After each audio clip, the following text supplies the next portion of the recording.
Catherine Pearson stood at the edge of the overgrown garden, her eyes fixed on the ancient stone house before her. 400 years of history wrapped in weathered gray stone, its roof sagging slightly like an old man's shoulders. The realtor had called it a handyman's dream, that familiar euphemism for nightmare. But as the late afternoon sunlight caught the leaded glass windows, casting honeyed patterns across the moss-covered walkway, Kate saw something else entirely. She saw possibility. The scent of wild roses mingled with the earthy dampness of approaching rain as she traced her fingers along the weathered doorframe. The wood felt warm beneath her touch, as if it had absorbed centuries of sunlight. This wasn't just a desperate purchase. It was a lifeline. "Mom, can I see my room again?" Lily's small voice broke the silence. At 8, her daughter had developed a stoicism that broke Kate's heart. A quiet acceptance of too many changes in too little time. "Of course, sweetheart." Kate forced brightness into her voice as they crossed the threshold into what was now their home. 6 months since James's funeral. 3 months since Maxwell Hartwell's company acquired the restoration firm where she'd worked for 15 years, only to streamline operations and eliminate her department. 2 months of watching her savings dwindle while scrolling through job listings that offered half her former salary.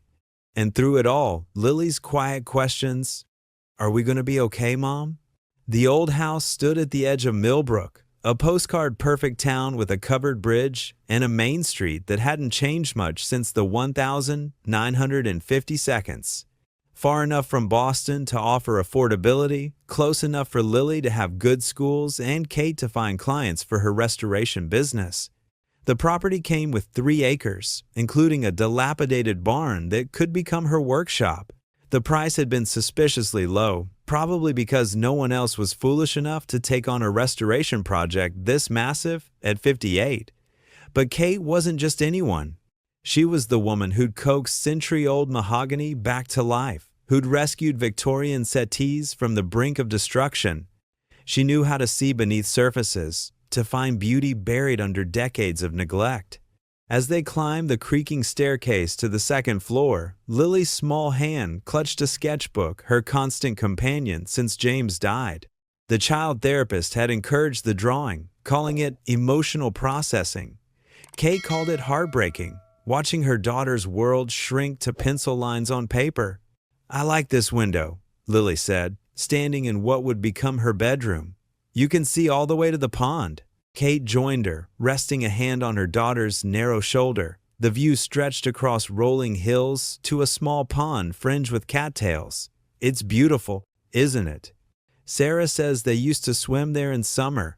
Kate's hand stilled. "Sarah?" Lily shrugged, still gazing out the window. "The girl who lives here." Before Kate could respond, Lily had wandered to the built-in bookcase, running her fingers along the empty shelves. Kate dismissed the comment as imagination, a natural coping mechanism for a child who'd lost too much, too soon. She'd talk to the therapist about it next week. For now, there were boxes to unpack, a life to reassemble. The moving van pulled away 3 weeks later, leaving Kate and Lily standing amid a sea of boxes. The cottage seemed even more daunting, filled with their modest possessions, like they were playing house in a museum. That night, huddled under blankets because the ancient heating system groaned but produced little warmth, Kate scrolled through her phone. James's sister had posted photos from her Napa vacation, smiling, carefree, surrounded by friends. Kate quickly switched apps, only to find another notification. Maxwell Hartwell had given an interview to a business magazine. The headline made her stomach clench. "Hartwell Developments eyes Millbrook for luxury resort." The article quoted him directly. "There's untapped potential in these old properties. People hold on to crumbling history out of sentiment when progress is inevitable. We're offering fair market value for properties that would cost more to maintain than they're worth." The photo showed Hartwell in his signature charcoal suit, silver hair perfectly styled, standing before a scale model of a sprawling resort complex. He'd been a client once, hiring her to restore antique furniture for his Boston penthouse. He'd praised her expertise then, before buying her company and deeming that same expertise redundant. Kate closed the app, fighting the chill that had nothing to do with the inadequate heating. She hadn't known about Hartwell's interest in Millbrook when she purchased the cottage. Was this why the price had been so low? Were the neighbors already selling, making her new beginning dead on arrival? Morning revealed more flaws in the harsh light of day: a significant roof leak above the kitchen, cracked plaster in the hallway, windows that refused to open. Kate documented everything methodically, creating a restoration priority list. Structural issues first, cosmetic concerns last. The barn proved more promising than she'd hoped. Once the debris was cleared, she found a space with good natural light and sturdy walls. Within days, she'd set up her workbench, arranged her specialized tools, and installed the lights and cameras she needed for her online restoration videos. Her former clients had followed her personal channel, offering small commissions not enough to live on long-term, but enough to supplement her dwindling savings while she established herself.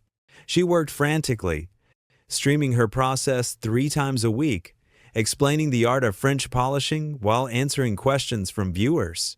Between restoration projects, she tackled the house itself, climbing onto the roof in the early morning hours. Replacing damaged shingles before the August heat made the work unbearable. Afternoons were spent scraping peeling wallpaper, replastering walls, and unclogging gutters. Her hands grew rougher, her shoulders ached, but there was satisfaction in the work, visible progress that no one could take from her. Lily started school, coming home with art projects and tentative stories about new classmates. The transition wasn't easy. She missed her friends, her old room, the security of the life they'd left behind. But she didn't complain, just watched her mother with solemn eyes that seemed to understand too much for an 8-year-old. The locals called their new home Echo's House. Kate learned this from Margaret Wilson, the town historian at 85, who'd stopped by with a welcome basket and a wealth of unsolicited advice. "Why that name?" Kate asked, pouring tea for her elderly visitor. Margaret's eyes, sharp beneath the folds of wrinkled skin, studied Kate with unnerving intensity. Places get names for reasons. Some say it's because voices carry strangely within these old stone walls. Others know it's because the house has stood empty for long stretches throughout its history, with echoes of past residents lingering. She paused, sipping her tea. "You have restoration experience, I understand." Kate nodded. "Furniture mostly, but I'm learning about historical structures as I go."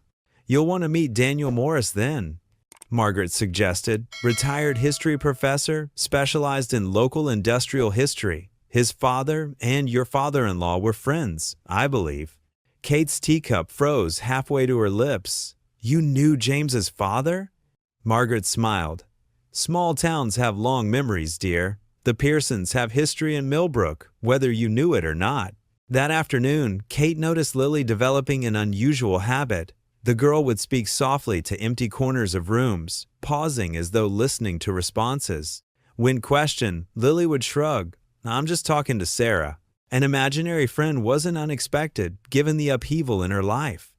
Kate didn't discourage it, remembering her own childhood companions invented during her parents' divorce. Still, something about the specificity of this Sarah gave her pause. "What does Sarah look like?" Kate asked casually over dinner. Lily twirled spaghetti around her fork. "She has dark braids and brown skin. She wears a blue dress with white buttons and black shoes that hurt her feet." The description was unusually detailed. "Does she tell you things about herself?" Lily nodded. "She used to live here with her mom and dad. Her dad worked at a factory making things for soldiers. She had to leave her school when they moved here." Kate felt a chill that had nothing to do with the drafty dining room. "And when did they live here, did she say?" "During the big war," Lily said matter-of-factly, as if this were common knowledge. "She doesn't like when planes fly over because they sound like the sirens." Later that week, Kate found Lily's sketchbook open on her bed. Page after page showed the same scene: a dark-skinned girl in an old-fashioned dress, always with the same solemn expression. In the background of several drawings was their house, but with subtle differences: a different front door, no satellite dish, a vegetable garden where the gravel drive now stood. Kate called Lily's therapist that evening. Dr. Chen suggested the drawings were Lily's way of processing change, creating a companion who understood her feelings of displacement. It made sense, but didn't quite explain the historical specificity. One evening in early October, Kate was streaming a restoration of a Victorian writing desk when a notification popped up on her screen. Maxwell Hartwell was among her viewers. Her hands faltered momentarily before she continued sanding, explaining the importance of following the grain. She kept her voice steady, professional, even as her mind raced. Why would Hartwell, who deemed her work obsolete, be watching her stream? The answer came the next morning. A black SUV with tinted windows pulled up the rutted driveway. Hartwell emerged, looking incongruous in his tailored suit against the backdrop of her half-restored cottage. Two men carrying clipboards followed, surveying the property with calculating eyes. Kate met them on the porch, arms crossed, aware of her paint-splattered jeans and worn flannel shirt. Hartwell's smile never reached his eyes. "You've taken on quite the project here, Catherine," he said, gesturing broadly at the cottage and surrounding land. "I admired the ambition, if not the judgment." His companion snapped photos of the exterior, making notes. Kate stood her ground, feeling territorial anger rise in her chest. Hartwell continued as though they were having a pleasant catch-up. "My team tells me you bought this place for a song. Smart move getting in before our announcement, though I'm not sure the investment will pay off given the restoration costs." The implication was clear. He thought she'd bought the property to flip it, knowing his development plans would drive up land values. The truth that she'd poured everything into this place to build a life would sound naive to a man like Hartwell. He pulled out a business card, holding it between manicured fingers. "When you're ready to discuss a realistic offer, call my office directly before you sink more money into a lost cause." The men returned to the SUV without waiting for her response. As they drove away, wheels spinning in the gravel, Kate tore the card in half and let the pieces flutter into the overgrown garden. She wouldn't give Hartwell the satisfaction of seeing her shaken. That afternoon, she tackled the cottage's attic, determined to prove her commitment to restoration through sheer physical labor. The space was stifling, filled with decades of dust and abandoned possessions from previous owners. As she cleared debris from the eaves, her foot went through a section of rotten floorboard. Cursing, she pulled herself free and examined the damage. The broken board had revealed something, a hidden compartment between the joists. Inside lay a bundle wrapped in oilcloth, preserved from moisture and pests. Kate extracted it carefully and carried it downstairs where the light was better. The bundle contained papers yellowed with age, most bearing official stamps and letterheads from the 1942nd, military production schedules, work assignments, and a handwritten ledger with columns of names, dates, and payments. Workers at a local factory producing supplies for the war effort. She spread the documents across her kitchen table, piecing together fragments of history. The factory had employed hundreds during the war, including many black workers who'd come north seeking opportunity. The ledger showed different pay scales, the disparities obvious even across decades. As Kate examined a faded map of worker housing, Lily appeared at her elbow, eyes wide. "That's where Sarah lived," she whispered, pointing to a marked section labeled Auxiliary Labor Quarters. Kate felt a chill race down her spine. "Honey, how do you know that name? Did you see it in these papers?" Lily shook her head, twisting the hem of her shirt. "Sarah told me. She says they weren't allowed in the big shelter when the sirens came." That night, after Lily was asleep, Kate researched Millbrook's history during World War II. She found mentions of the factory, converted from a textile mill to produce military equipment, brief references to housing constructed for the influx of workers, particularly those brought up from the South. Nothing about air raid shelters or sirens, though such precautions wouldn't have been unusual even in rural areas, far from likely bombing targets. The next morning, she called the number Margaret had given her for Daniel Morris. The retired historian sounded delighted to hear from her. "James's widow? Of course I remember him as a boy. Your father-in-law Howard and my father worked together at the mill. I'd be happy to talk about the town's history." They arranged to meet at the local library that afternoon while Lily was in school. Daniel proved to be a trim, silver-haired man in his 60s, with wire-rimmed glasses and the animated manner of someone who genuinely loved his subject. "The Pearsons have roots here going back generations," he explained, spreading historical photographs across the library table. Howard Pearson James's grandfather was in management at the factory during the war. Unusual for the time, he advocated for equal treatment of the black workers who'd been recruited from the South. Kate studied a black and white photo of workers outside the factory gates. "Did you ever hear of a family named Bennett? Samuel Bennett would have worked in accounting." Daniel's eyebrows rose. "Where did you come across that name?" She hesitated, then decided on honesty. "I found some papers hidden in my attic, and my daughter. She seems to know things about a girl named Sarah Bennett who lived in our house during the war." Daniel removed his glasses, polishing them methodically. The Bennett case was controversial. Samuel Bennett was accused of stealing from the factory, but disappeared before facing charges. There were rumors. He trailed off, looking uncomfortable. "What kind of rumors?" He sighed. "That he'd uncovered financial irregularities that implicated Harold Hartwell, the factory owner at the time, Maxwell Hartwell's father." Kate's breath caught. "Harold Hartwell. And you said Howard Pearson was in management?" Daniel nodded slowly. "Yes. And shortly after the Bennetts disappeared, Howard resigned his position. No explanation was ever given." Sunday morning dawned clear, perfect weather for tackling the overgrown garden. Kate envisioned a vegetable patch, maybe some flowering shrubs to soften the cottage's weathered exterior. Lily helped, more enthusiastic about digging in dirt than she'd been about unpacking boxes. They worked side by side, clearing weeds and turning soil. Kate explained the basics of gardening, knowledge passed down from her grandmother. It felt good to share something besides worry and transition with her daughter. Lily's shovel hit something solid. "Mom, look!" Kate expected a rock, maybe an old toy buried by previous residents. Instead, Lily had uncovered a small piece of fabric, remarkably preserved in the soil, a handkerchief, delicately embroidered with the initials SB in faded blue thread. "It's Sarah's!" Lily clutched the cloth, eyes bright with vindication.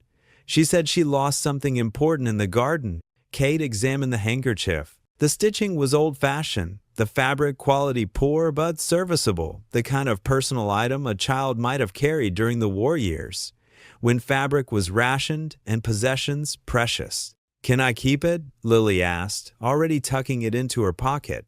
"Sarah will be happy we found it." Kate nodded absently, her attention caught by something else. Lily's digging had partially revealed a metallic edge, buried deeper than the handkerchief had been. She grabbed her own shovel, carefully excavating around the object. The more soil she removed, the larger it appeared, a flat metal surface, heavily rusted but unmistakably man-made. "Stay back, Lily," she cautioned, working more carefully now. Her restoration instincts took over, treating this discovery with the same delicacy she'd use on a fragile antique. An hour of careful digging revealed the outline of what appeared to be a hatch or door, roughly 3 feet square, set into the ground. A heavy iron handle, nearly disintegrated with rust, remained attached. This wasn't some discarded piece of farm equipment or random debris. It was deliberately constructed, deliberately hidden. Kate sat back on her heels, mind racing with possibilities. A root cellar? A storage space? But why buried so deliberately in what would have been the far corner of the garden, away from the house? Lily watched, wide-eyed. "It's the door to Sarah's hiding place, the place where they had to go when the loud noises came." Kate didn't respond, too focused on the implications of this discovery. The documents in the attic had mentioned workers, factories, housing. Had this property once been connected to those operations? Was this some kind of storage facility for the war effort? She called Daniel immediately, describing her find. His response was measured but urgent. "Don't try to open it without proper safety equipment. Old underground structures can collapse. I'll bring what we need and be there in an hour." But her methodical plans were interrupted by a thunderstorm that night, violent and sudden, with rain pouring through the leaky roof faster than she could position buckets. As water pooled on the hardwood floors, Kate realized the downpour might damage whatever lay beneath the garden hatch. After settling Lily with Martha Reynolds, a kind neighbor who had offered emergency babysitting with the easy generosity of small-town life, Kate returned to the house. The rain had become a deluge, turning the driveway into a muddy stream. Lightning illuminated the property in harsh flashes, followed by thunder that shook the windows. Kate changed into sturdy clothes, gathered her tools, and headed to the garden, fighting driving rain and wind that threatened to tear away the tarp she'd placed over the hatch. Working quickly, she attached a rope to a nearby oak tree, then secured the other end around her waist. She positioned her flashlight, pulled on heavy gloves, and began clearing the remaining soil and debris from around the hatch's edges. The handle was too deteriorated to use safely. Instead, Kate wedged a garden tool into the seam and applied careful leverage. For a moment, nothing happened. Then, with a sound like a last exhale, the hatch shifted slightly. Encouraged, she repositioned her tool and tried again. The hatch opened with unexpected suddenness, releasing a rush of stale air that made her step back. She played her flashlight beam into the opening, revealing a set of iron rungs attached to a narrow shaft that disappeared into darkness. Kate checked her safety gear one last time, then began her descent. The metal rungs were cold beneath her gloved hands, some wobbling alarmingly under her weight. She counted as she climbed down 12, 15, 18 steps before her boots finally touched solid ground. The space opened around her, larger than she'd expected. Her flashlight revealed a chamber roughly 15 feet square, carved directly into the earth and reinforced with timbers and stone. The walls were damp but not saturated, the floor packed dirt. Wooden shelves lined one wall, holding rusted cans, glass bottles clouded with age, and bundles of what might once have been blankets or clothing, now deteriorated beyond recognition. But it was the far wall that made Kate's breath catch. There, scratched into the stone surface, were words. Wait, night, fear, not safe above. We stay until the silence. Not graffiti or idle markings. A message left deliberately, urgently. Her flashlight trembled slightly in her grip as she approached, reaching out to trace the letters with gloved fingertips. Who had huddled here in the dark? Who had written these words of warning and endurance? What had they been hiding from? The storm raged above, but in this underground chamber, the sound was muffled to a distant rumble. It created an eerie sense of disconnection from the world above, a feeling of being suspended in time. Kate moved carefully through the space, documenting everything with her phone's camera. The construction suggested purpose and planning. This wasn't a hastily dug hole, but a deliberately engineered shelter. The air, while stale, remained breathable, suggesting some form of ventilation system still partially functioned. In one corner lay a pile of debris, collapsed shelving, perhaps, or materials brought in for repairs that were never completed. As she cleared some of the rubble, her hand struck something solid. Not stone or wood, but metal, a box roughly the size of a thick textbook, its surface pitted with rust. The latch had long since corroded away. Kate eased the lid open, revealing contents protected from the worst ravages of time and moisture. Inside lay a child's handkerchief, similar to the one Lily had found, this one embroidered with the letters SB in the same delicate stitching. Beside it, a pair of wire-rimmed spectacles, one lens cracked, and beneath these, a small book bound in cracked leather. A diary. With hands that suddenly trembled, Kate opened the cover. The handwriting was cramped but legible, the ink faded to brown. The first entry was dated the 3rd of March 1942. The sirens screamed again last night. Mama said we had to go down. Said this place was ours, even if they didn't give it to us. Daddy said not to cry, but I did anyway. It's cold down here and the dark feels heavy. Kate sank to her knees on the earthen floor, flashlight propped beside her, and read on. Page after page revealed a child's account of life during wartime, the fear, the uncertainty, the particular injustices faced by a black family in a northern town that offered opportunity with one hand and discrimination with the other. The writer was a girl named Sarah Bennett. She was 10 years old in 1942. Her family had come north from Georgia when her father was recruited to work in the munitions factory. The Echoes house had once been worker housing, divided into apartments for several families. Sarah wrote about air raid drills, about how black workers and their families weren't permitted in the public shelter beneath the town hall, how her father and some other men had secretly dug this place, working at night, turning an existing root cellar into something that might save their lives if the unthinkable happened. The entries continued through months of uncertainty. Sarah described school, where she was one of only 3 colored children in her class. She wrote about her mother's cooking, her father's long hours at the factory, her fears when sirens wailed, and the comfort of knowing they had somewhere to go, even if it wasn't the same somewhere as the White families. The final entry was dated the 15th of November, 1942. It was shorter than the others, written in a hand that seemed to rush.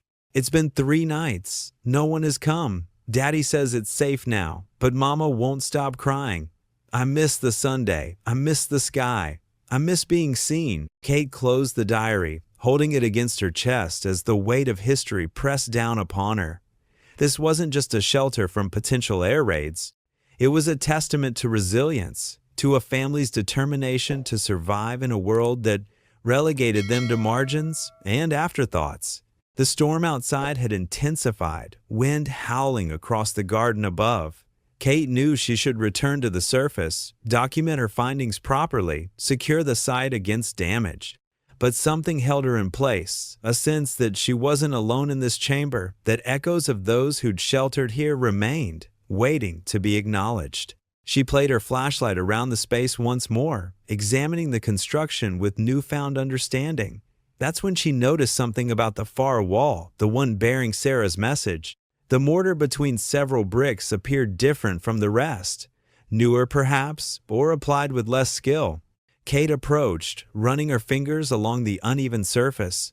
The texture was definitely distinct, rougher, less weathered than the surrounding material, almost as if this section had been repaired or sealed after the original construction. Heart pounding, she tapped gently against different sections of the wall. Most returned dull, solid sounds, but the section with the different mortar produced a hollow echo. There was something beyond this wall. Using a small hand tool from her belt, Kate carefully probed the mortar, testing its strength. It crumbled more easily than she expected, confirming her suspicion that it was newer than the surrounding material. She worked methodically, focusing on one brick, loosening the material around its edges. The brick shifted, then, with gentle pressure, came free in her hands. Kate aimed her flashlight through the opening. Beyond lay darkness, not the expected solid earth, but another space. She removed another brick, then another, creating an opening large enough to shine her light through properly.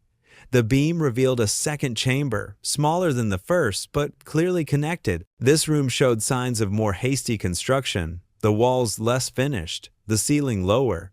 It appeared to be an extension of the original shelter, perhaps added later as needs changed. Kate widened the opening until she could squeeze through. The air in this second chamber felt even more stale, undisturbed for decades. Unlike the main room, this space contained few shelves or storage areas. Instead, the floor held scattered objects, personal belongings, it seemed, left behind in haste. Her flashlight illuminated a child's wooden toy train, its paint nearly gone, but its shape still recognizable. Nearby lay a pair of women's shoes, the leather cracked and stiff with age, a wool coat moth-eaten but once finely made, and glinting among these abandoned possessions, a silver chain with a small locket attached. Kate lifted the locket carefully. Despite tarnish, the mechanism still worked. Inside lay a tiny photograph, faded but discernible, a family of 3. A tall man in a suit, a woman in a modest dress, and between them, a solemn-faced girl with braided hair. The Bennett family, Sarah, and her parents, preserved in this small token of normal life, now found in a secret chamber beneath the earth. Kate sat motionless, the locket in her palm, as implications washed over her. This wasn't just a secondary storage area. The objects scattered across the floor suggested people in flight, taking only what they could carry, leaving behind what they couldn't. The sealed wall indicated deliberate concealment, a desire to hide this chamber's existence. What had happened to the Bennett family? Why had they sealed off this section of their shelter? And most troublingly, why had they apparently fled, leaving behind possessions they'd brought into hiding? The final diary entry took on new significance. No one has come. Daddy says it's safe now, but Mama won't stop crying. Safe from what? From whom? The war had never reached American soil, at least not in the form of the bombings they'd feared. What other danger had driven the Bennett family to hide underground for 3 nights, then seemingly disappear? A sudden noise from above startled Kate from her thoughts, the sound of the hatch closing with a decisive thud. Her heart leapt into her throat. Had the wind caught it, or had someone discovered her exploration and trapped her? The darkness pressed in, absolute now, except for her flashlight beam. Kate scrambled back through the opening to the main chamber, then to the base of the ladder. She called upward, voice echoing in the narrow shaft. No response came. Checking that her rope remained secure around her waist, she began to climb, counting rungs in reverse, now 18, 17, 16, and then her head struck solid metal. The hatch was indeed closed. Kate pushed, using her shoulder for leverage against the heavy iron. It didn't budge. She tried again, muscles straining, but succeeded only in showering herself with loose dirt from the shaft's walls. Panic threatened to overtake her. She forced herself to breathe deeply, to think clearly. The rope was still attached. She could tug it, signaling for help. But who would be there to respond? Martha wouldn't expect her back for hours. As if in answer to her unspoken question, a voice drifted down from above, small, hesitant, familiar. "Mom, are you down there?" Lily, who should be safe at Martha's house. "Lily, honey, what are you doing here? How did you get home?" "I told Mrs. Reynolds I forgot my medicine. She drove me back." The explanation came matter-of-factly, without a trace of guilt for the obvious lie. "Sarah said you were trapped. She told me to come help." Kate's relief at hearing her daughter's voice warred with fresh concern. "Lily, listen carefully. The hatch is stuck. I need you to go back to the house and call Mrs. Reynolds on my phone. Tell her." She was interrupted by the sound of metal scraping against metal, then a rush of cool, rain-scented air as the hatch swung upward. Lily's face appeared above, haloed by the beam of a flashlight she must have taken from the kitchen.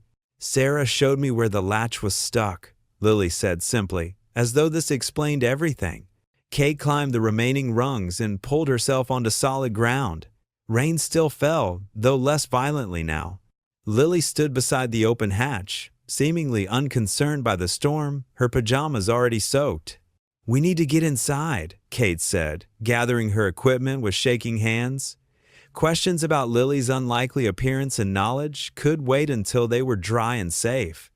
As they hurried toward the cottage, Kate clutching both the diary and locket, Lily skipped ahead, apparently oblivious to her mother's rattled state. "Sarah says you found her special book," she called over her shoulder. "She's been looking for it forever." Inside, Kate insisted on dry clothes and hot chocolate before any discussion of the night's events. As Lily changed, Kate examined the locket more carefully in proper light.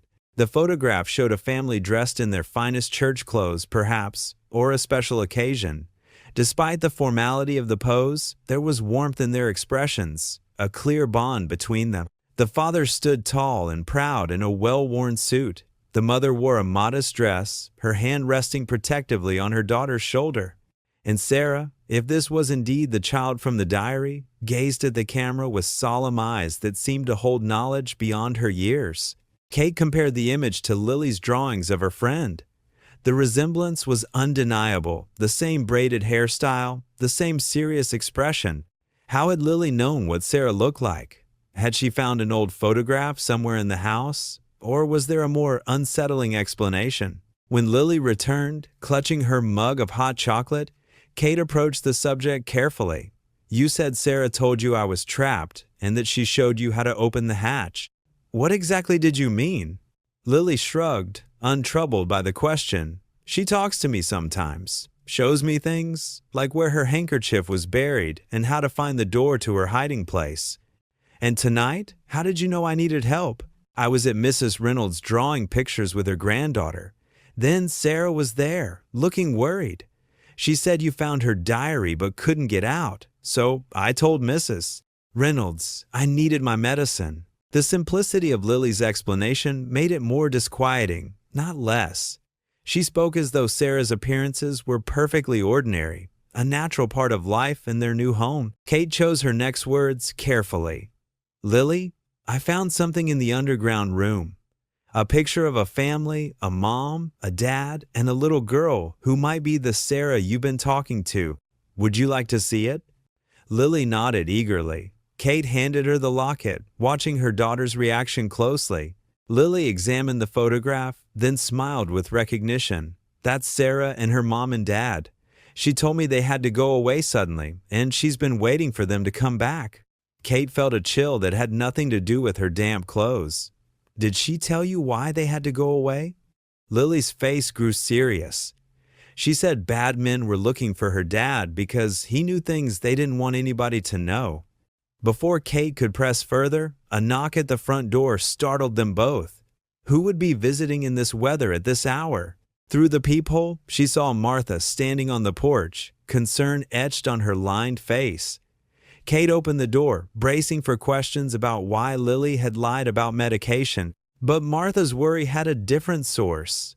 Thank goodness you're both all right. There was a man asking questions about you in town today, said he worked for some development company, showing photos of your house, offering rewards for information about any historical features on the property. Kate's stomach dropped. Hartwell was moving faster than she'd anticipated, clearly intent on finding leverage to acquire her land. He seemed especially interested in whether there were any underground structures. Martha continued, oblivious to Kate's growing alarm. Cellars, storage spaces, that sort of thing. Said it was for archaeological assessment before making purchase offers in the area. As if on cue, headlights swept across the front windows as a vehicle pulled into the driveway, the black SUV Kate recognized from Hartwell's earlier visit. Get Lily upstairs, she instructed Martha quietly, and please don't mention anything about what we found in the garden to anyone. Martha nodded, understanding the gravity of the situation without needing details. She shepherded a protesting Lily toward the stairs as Kate steeled herself to face Hartwell again. But when she opened the door, it wasn't Maxwell Hartwell who stood on her porch. It was a younger man in a crisp suit, flanked by two others carrying professional camera equipment despite the rain. Miss Pearson, I'm David Chin, Historical Preservation Specialist with Hartwell Developments. His smile was practiced, his handshake firm. We've received information about potentially significant historical structures on this property. Mr. Hartwell has authorized me to make an immediate assessment, given concerns about deterioration due to the current weather conditions. Kate blocked the doorway, arms crossed. It's nearly midnight during a storm. Any assessment can wait until business hours, after I've consulted my lawyer. Chin's smile didn't falter. I should mention that Mr. Hartwell has already secured county approval for this inspection, given the potential historical significance. We can proceed with or without your cooperation, though we'd prefer the former. He produced an official-looking document bearing the county seal. Kate scanned it quickly, recognizing enough legal terminology to understand it was indeed some form of inspection authorization. Hartwell had connections in the local government that much was clear. Fine, she said finally, calculating that direct opposition would only escalate the situation. You can photograph the exterior, the property itself, but not inside my home, and not without me present at every moment. Chin nodded agreeably, as though this had been his intention all along. The photographers moved immediately to the garden area, their powerful lights illuminating the tarp-covered excavation around the hatch. Kate followed, heart pounding. She hadn't had time to properly secure the site after her hasty exploration. Evidence of her discovery lay exposed to these strangers, who represented everything she'd been fighting against. Chen examined the excavation with professional interest, taking notes on a tablet protected from the rain by a waterproof case. Fascinating construction. Pre-war, I'd estimate, though the hatch mechanism appears to be military surplus. Air raid shelter, perhaps? The casual accuracy of his assessment confirmed Kate's suspicion that Hartwell knew more about her property than he'd let on. This wasn't a random inspection. It was a targeted operation. "Just an old root cellar," she replied, aiming for nonchalance.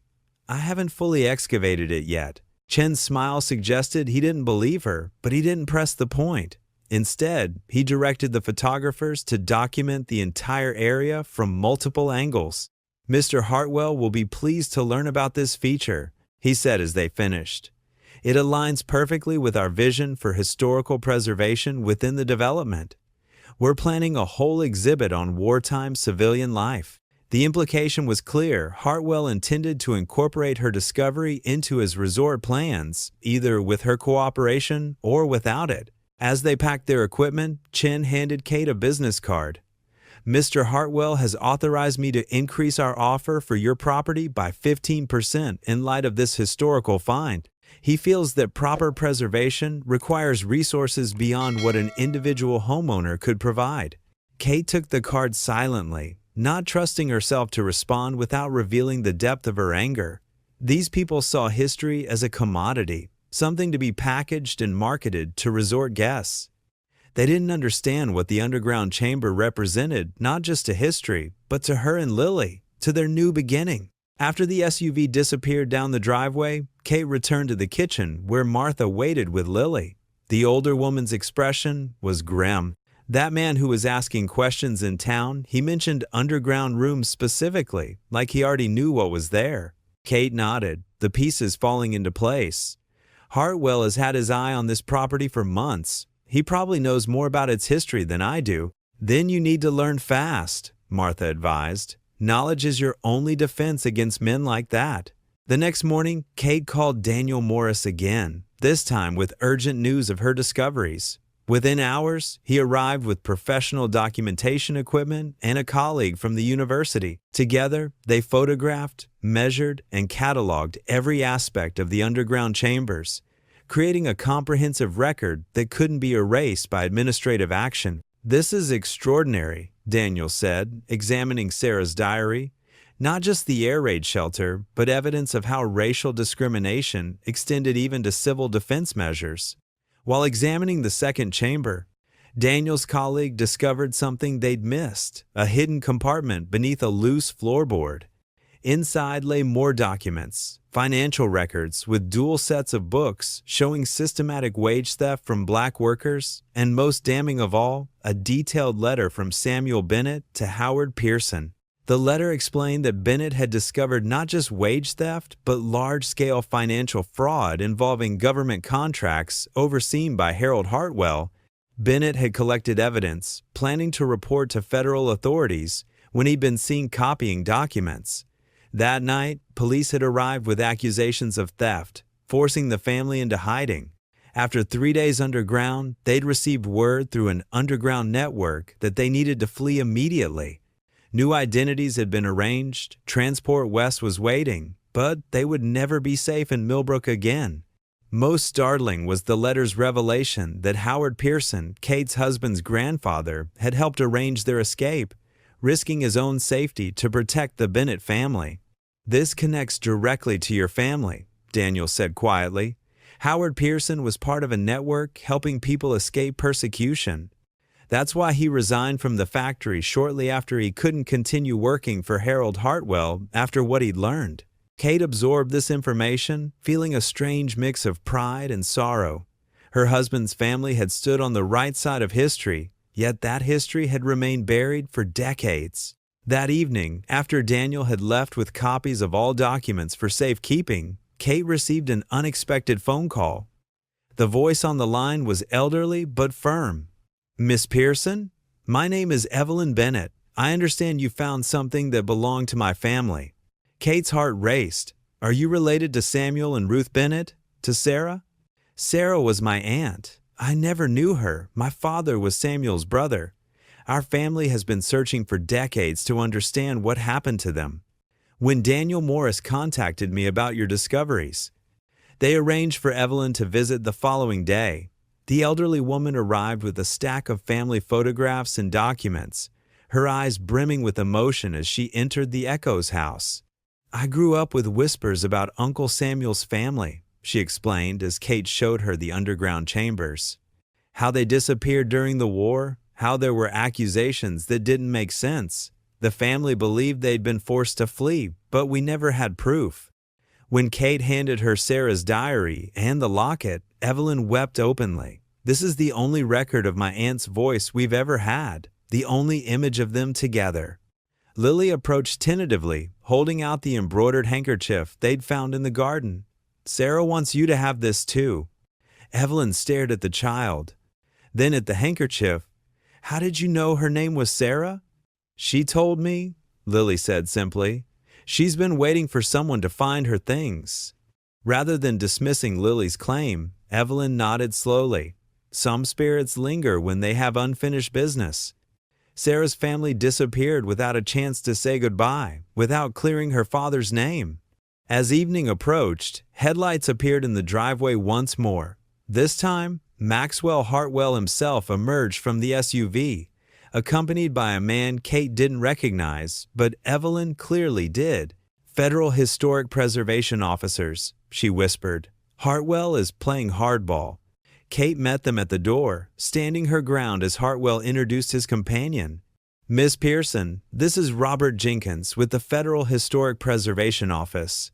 We filed for an emergency assessment of the historical structures on your property.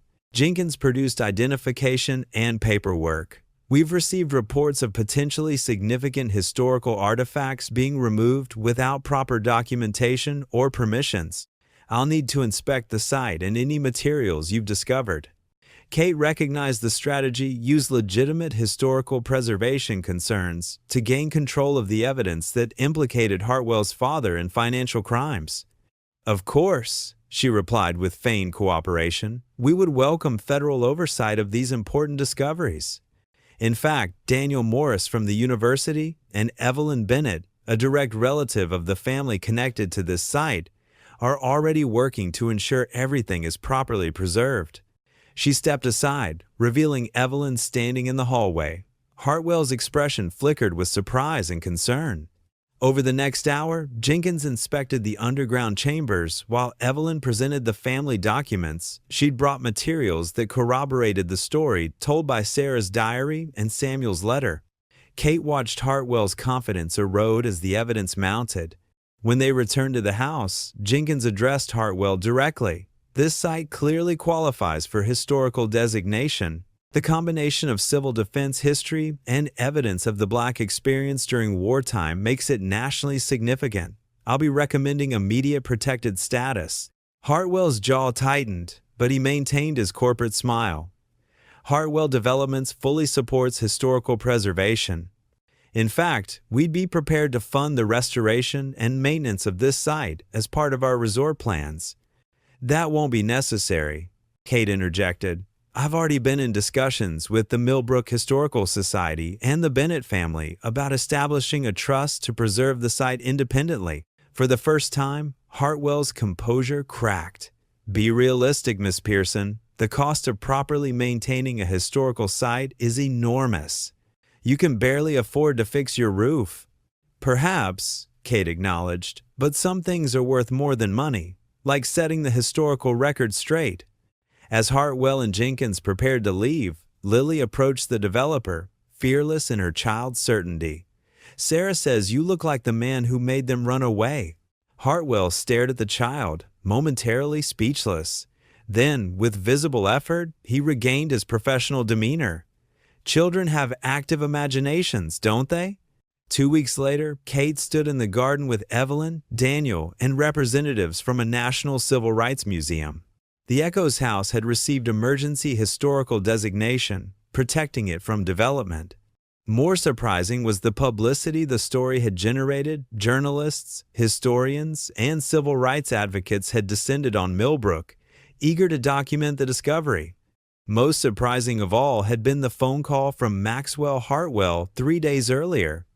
After the initial publicity, he'd reached out with an unexpected proposal. My father is 92 and suffering from dementia, he'd explained, his voice lacking its usual polish. Before his mind failed, he spoke often about regrets from the war years.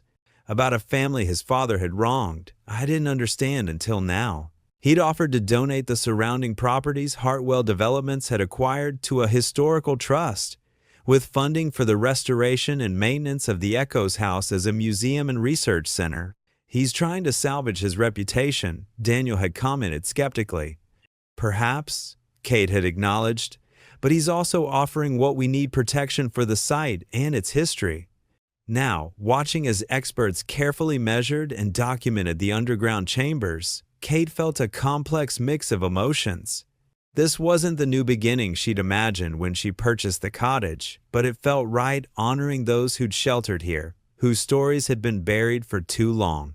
That evening, as twilight settled over the garden, Kate found Lily sitting on the back porch steps, unusually quiet. "What's wrong, sweetheart?" she asked, sitting beside her daughter. "Sarah's gone," Lily said softly. "She said now that her family's story is being told, she doesn't have to stay anymore." Kate put her arm around Lily's shoulders. "Are you sad?" Lily considered the question. "A little, but she was tired of waiting, and she said we helped her family be seen again." From the kitchen window came the warm glow of lamplight, where Evelyn sat with Daniel and Martha, sharing family stories over cups of tea. The Echoes house was filling with voices again, with laughter and memories and plans for the future. Kate gazed across the garden to where the hatch now stood open, properly secured and documented. "I think Sarah helped us too," she said quietly. "She helped us find home." And in the gathering darkness, as fireflies began their nightly dance above the garden, Kate felt a sense of rightness settle over her. This old house, with its weathered stones and secret chambers, had called to her for a reason, not just as a sanctuary for her and Lily, but as a keeper of stories that needed telling. The Echoes house would continue to echo, not with silence and secrets, but with truth and remembrance. And in that purpose, Kate had found not just a house, but a calling.